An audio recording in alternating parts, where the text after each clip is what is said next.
أن النبي صلى الله عليه وعلى آله وسلم قال من أذن barang siapa azan isnatai asyrata sanatan 12 tahun wajabat maka wajib lahu baginya al-jannatu surga dan ditulis lahu baginya bita'dzinihi sebab azannya fi kulli yaumin dalam setiap hari situna hasanah 60 kebaikan wa bi kulli iqamatin dan untuk setiap iqamah talatuna hasanah 30 kebaikan rawahu Ibnu Majah wal Hakim wa qala sahih ala syartil Bukhari.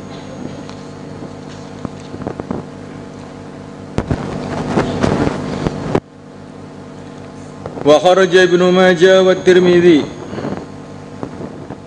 bi isnadihi ma'an Ibnu Abbas radhiyallahu ta'ala anhu qala qala Rasulullah sallallahu alaihi wa ala alihi wasallam man adzana barang siapa adzan muhtasiban dalam keadaan berharap pahala 7 sinin 7 tahun kutiba maka ditulis lahu baginya bara'atun bebas minan nari dari neraka. Qalu muhtasiban ay taliban yakni mengharap biadzanihi dengan adzannya wajhallah zat Allah wa ma dan pahala indahu yang di sisi Allah. Muamilan dengan berharap min fadilah dari anugerah Allah azza wa jalla wa sa'ada judihi dan luasnya kedermawanan Allah ayaj'alahu untuk menjadikan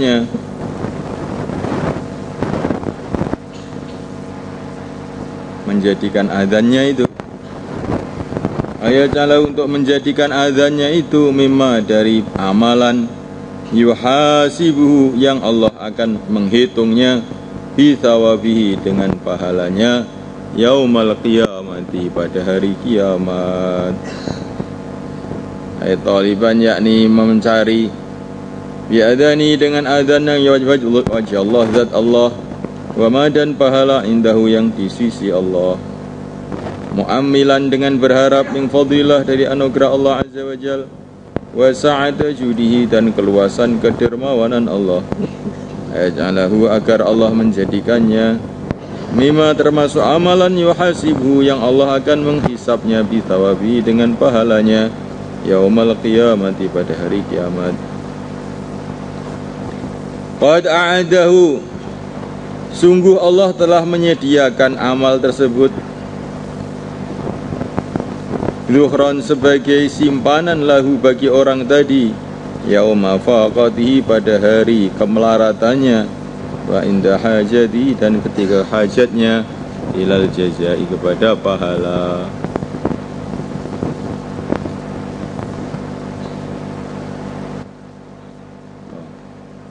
Qad a'adahu sungguh dia telah menyediakan azannya dia orang itu muadzin. Qad a'adahu sungguh muadzin telah menyediakan azannya. Qad a'adahu sungguh muadzin telah menyediakan azannya zuhran sebagai simpanan lahu untuknya yauma faqatihi pada hari kemelaratannya wa inda hajati dan ketika hajatnya ilal jazai kepada balasan Allah. Lam ya'khud muadzin tidak mengambil alaihi atas azannya ajron upah walam yashtari dan dia tidak membeli dengan azannya thamanan harga dunia walam yatlub dan dia tidak mencari alaihi atas azannya sanaan sanjungan wala syukron dan tidak pula ucapan terima kasih.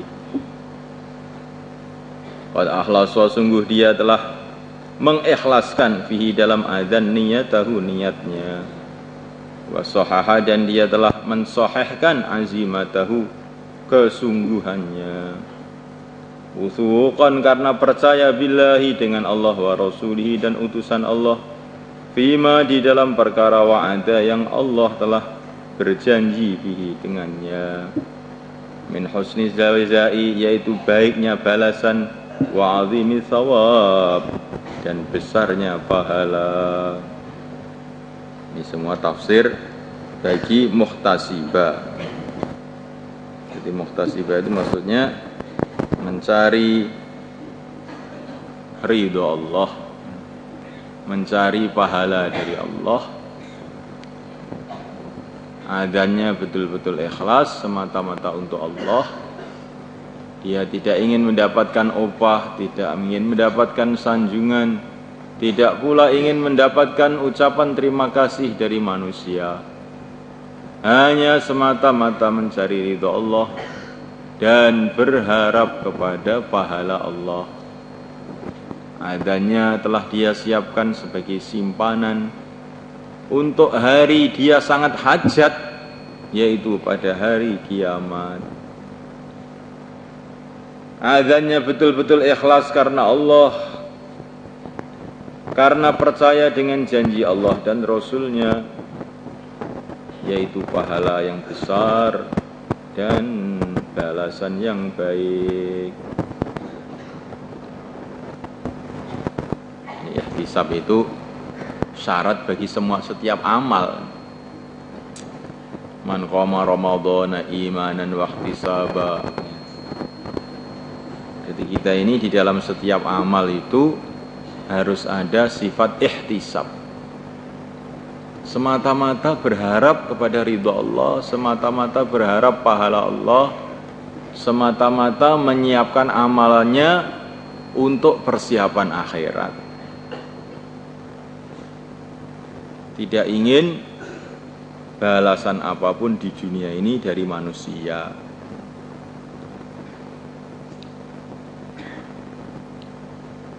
Salat perlu ihtisab, puasa perlu ihtisab, ngaji pun perlu ihtisab, dakwah perlu ihtisab. Setiap amal harus ada ihtisab.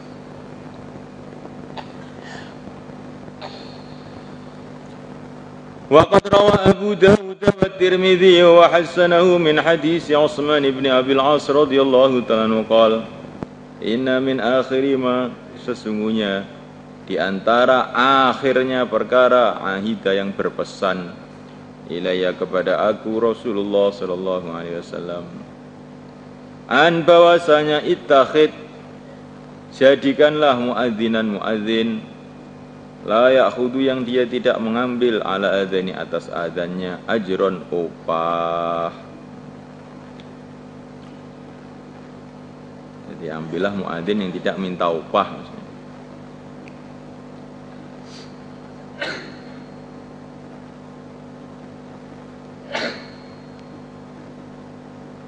Mungkin kita ini tidak bisa membayangkan karena di negeri kita ini mungkin ya jarang ada muadzin yang dapat upah ya. Tapi di negeri-negeri Islam, di negeri-negeri Arab, di Pakistan, di negeri-negeri yang Islam sudah kuat itu, biasanya muadzin itu memang ada gajinya, imam pun ada gajinya, merebut masjid semua digaji semua. Di Pakistan itu imam itu pegawai negeri, imam itu.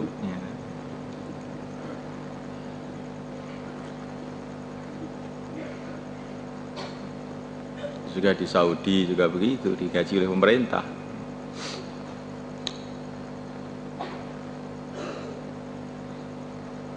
Ya boleh apa tidak ya, yang terbaik jangan.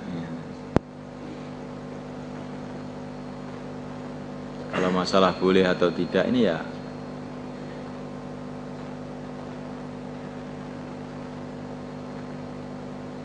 kalau fatwa ya boleh ya.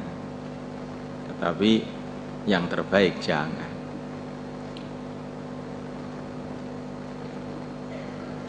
Di dalam kita ini mengambil gaji umpamanya dalam apa saja urusan-urusan umat,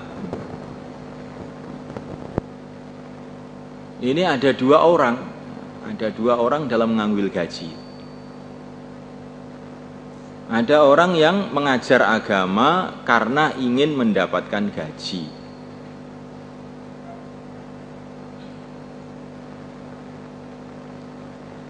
Nah ini mungkin ya, sehingga kalau dia tidak dapat gaji, dia tidak mau ngajar. Maka orang yang seperti ini ya insya Allah nggak dapat pahala. Tapi ada orang yang mengambil gaji agar dia dapat mengajar. Ngerti nggak? Ada orang yang mengajar supaya dapat gaji, ada orang yang mengambil gaji supaya dapat mengajar. Dan yang kedua ini masih dapat pahala, karena dia tidak mengajar untuk cari gaji, bukan. Tapi dia mengambil gaji untuk bisa mengajar. Ngerti nggak bedanya? Jadi saya mengambil gaji ini ya sekedar untuk bisa makan, bisa minum, untuk keperluan sehari-hari, sehingga saya ini bisa ngajar. Zahirnya sama aja, sama-sama ngambil gaji, tapi karena niat jadi lain.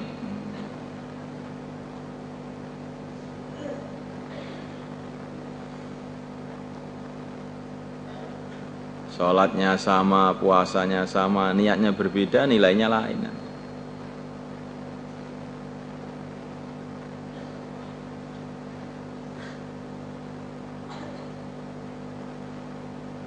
Begitu juga dalam segala hal. Orang itu untuk bisa menghidupkan agama, perlu orang itu punya pengaruh, punya kewibawaan,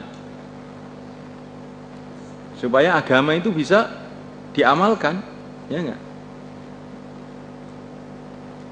Kalau orang itu mengamalkan agama supaya dia dapat pengaruh, supaya dia dapat kewibawaan, supaya dia dapat kehormatan.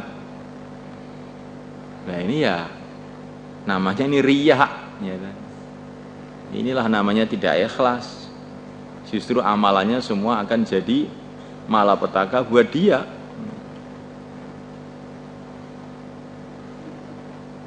Tapi orang yang menggunakan kehormatannya, menggunakan kewibawaannya untuk supaya menghidupkan agama,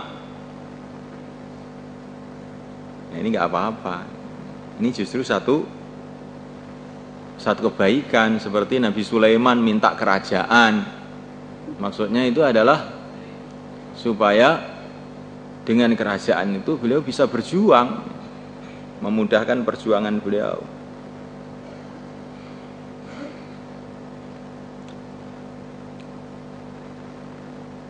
Rabbi ighfirli wa habli mulkan la yanbaghi li ahadin min ba'di.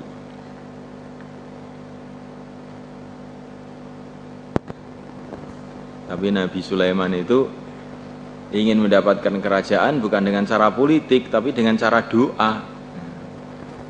Jangan kemudian kamu bikin alasan kamu mau pilihan bupati, ya. Nabi Sulaiman juga ingin kerajaan, ya. Iya, Nabi Sulaiman kerajaannya untuk agama. Kalau kamu agamanya untuk kerajaan, ya. Kemudian yang kedua, Nabi Sulaiman itu mencari kerajaan dengan kekuatan doa, bukan dengan kekuatan politik.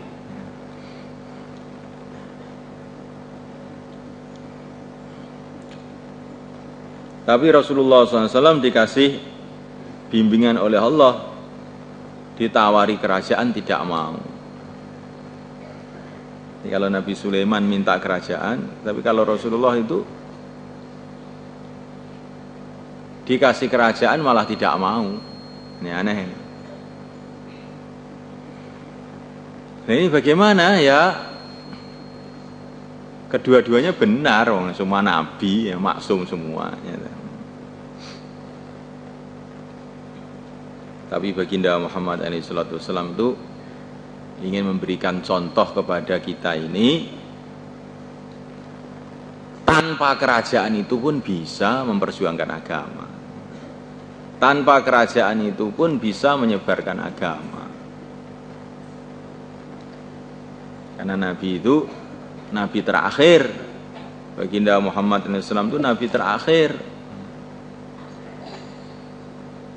Di samping beliau punya tugas dakwah, beliau punya tugas untuk membentuk umat dakwah.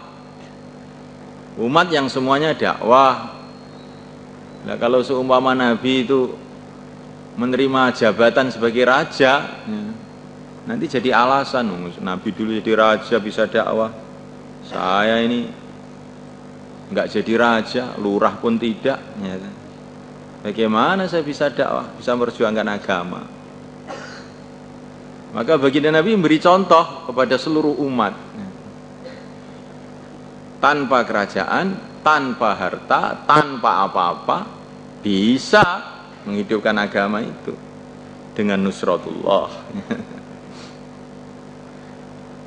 Tapi di samping itu juga Allah ceritakan dalam Quran bagaimana Nabi yang jadi raja, supaya kita ini nggak usah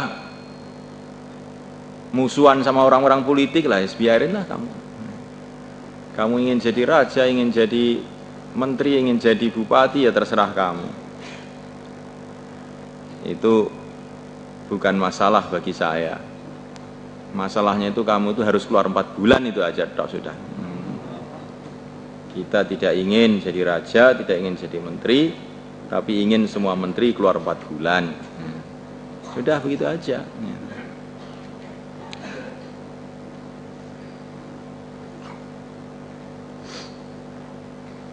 Thawabu man ajabal muadzina bima dzakarahu Rasulullah sallallahu alaihi wa ala alihi wasallam.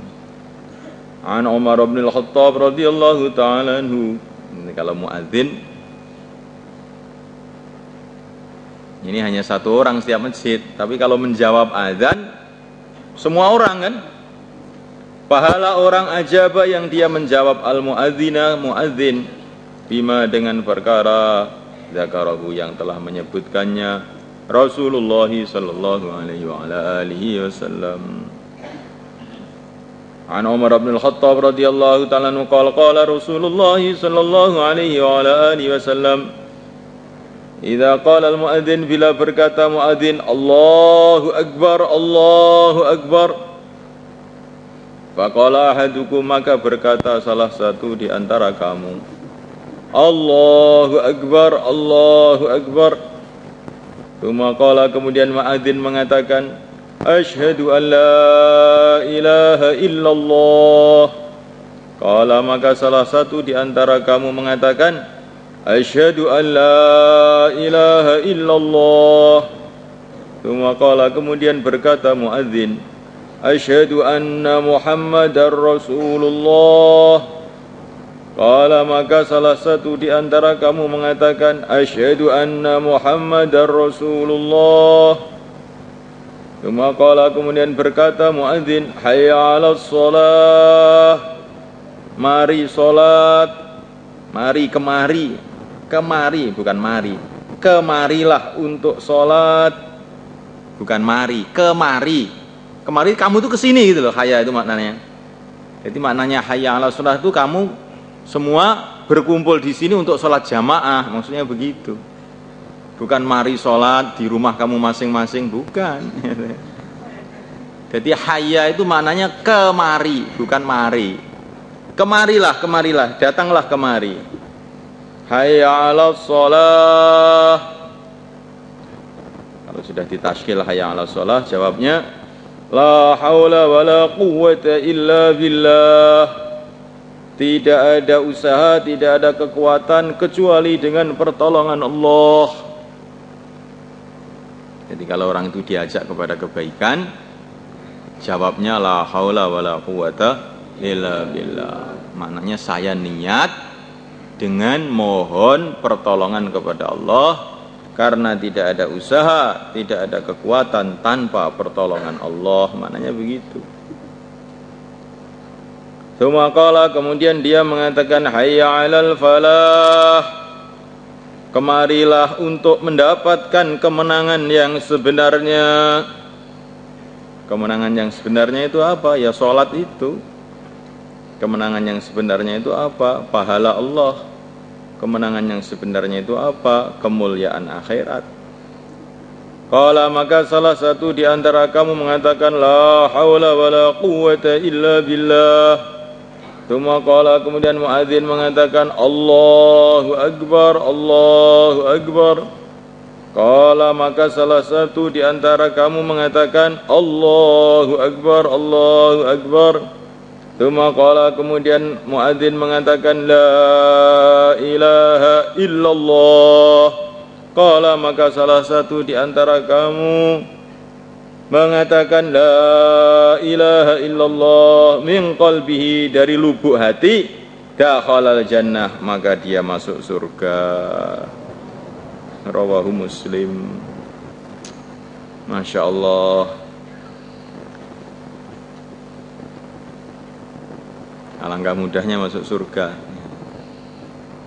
Tapi apakah syahadat kita ini sudah betul-betul dari hati? Iman kita sudah masuk di dalam lubuk hati? Apakah iman kita ini sudah diterima oleh Allah? Nah, inilah yang tidak ada yang tahu. Ataupun kalau iman sahih sudah diterima, apakah iman kita ini bisa bertahan sampai mati? Maka apapun amal yang sudah kita buat, kebaikan yang sudah kita buat, hendaknya kita ini senantiasa berharap dan khawatir.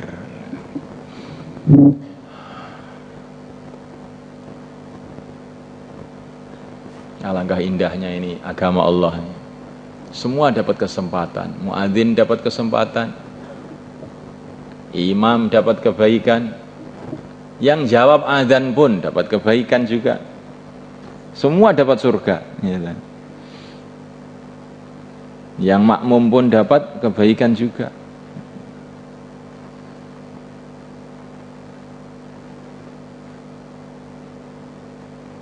Jadi tidak ada yang tidak dikasih kesempatan, semua dikasih kesempatan. Kalau kesempatan tidak digunakan, akhirnya kesempatan menjadi penyesalan. Maka gunakanlah kesempatan. Ini imtihan itu kapan? Jumat Rabu. Ya nanti ngajinya maghrib itu pray dulu berarti. Ya nah, sebagian ada yang imtihan. Sebenarnya saya ingin ngaji maghrib itu terus, tapi karena yang daurah sebagian imtihan, karena yang putri itu baru sedikit sekali itu. Sunnah bid'ah dengan syarah qawim itu baru sedikit sekali. Karena tiap malam Ahad itu ada aja itu program-program dakwah itu. Nanti akan kita pikirkan lagi bagaimana mengatur waktunya. Tapi untuk sementara ini maghrib nanti peraih sampai waktu imtihan ini, supaya bisa mutolaah semua dengan baik, insyaallah.